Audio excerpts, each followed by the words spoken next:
Up next this week is Pirate Radio, formerly known as The Boat That Rocked, which was a horrible title. They've recently changed it to Pirate Radio. It's written and directed by Richard Curtis, and it's about there really were pirate radio stations broadcasting from ships anchored off the coast of England, because English radio at the time would only play half an hour or an hour worth of popular music, which I mean is ridiculous given that the Stones and the Beatles and any number of other British rock bands were coming to popularity at that time, and British radio wasn't playing it. So they're and it's not technically illegal what they're doing.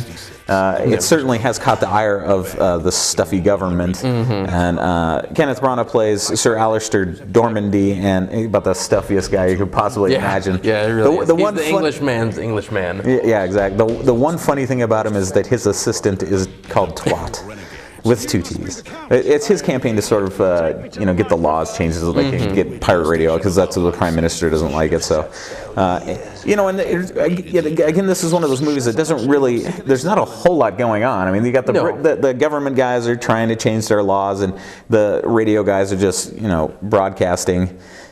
But really, this movie creates an atmosphere of camaraderie unlike I've seen in any other movie. I mean, the main cast, there's about 8 DJs on the boat, and they're just, and the movie invites you in, you become part of this group, and it just feels like a really great group of guys to hang out with. Yeah, I mean, you really do get the sense that these are people that you've hung out with. You know what I mean? Because you look at all the people who are on the boat, and you can really kind of relate them to the people in your life. But I mean, it has a lot of like Animal House qualities about it.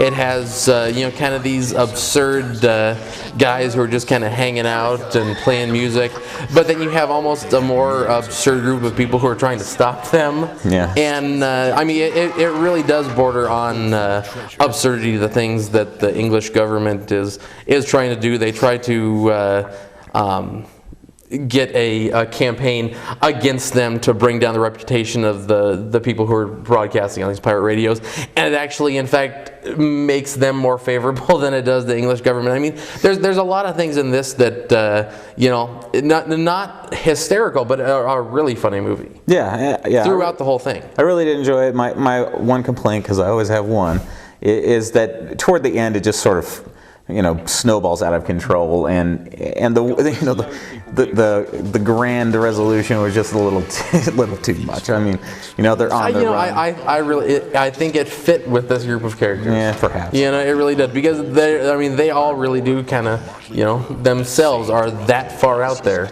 that I don't think this ending really was all that much of a reach. I thought it went a little further than it needed to, but definitely a very funny movie, and I mean, really, it's such a great ensemble cast. And Richard Curtis also did Love Actually, and again, the same type of thing, a huge ensemble cast, and everybody has a personality. They're not just a stereotype. This is the fat guy, and this is the guy, the mouthy guy. I mean, they're all fleshed out characters. So yeah, definitely check this one out. And we'll be right back.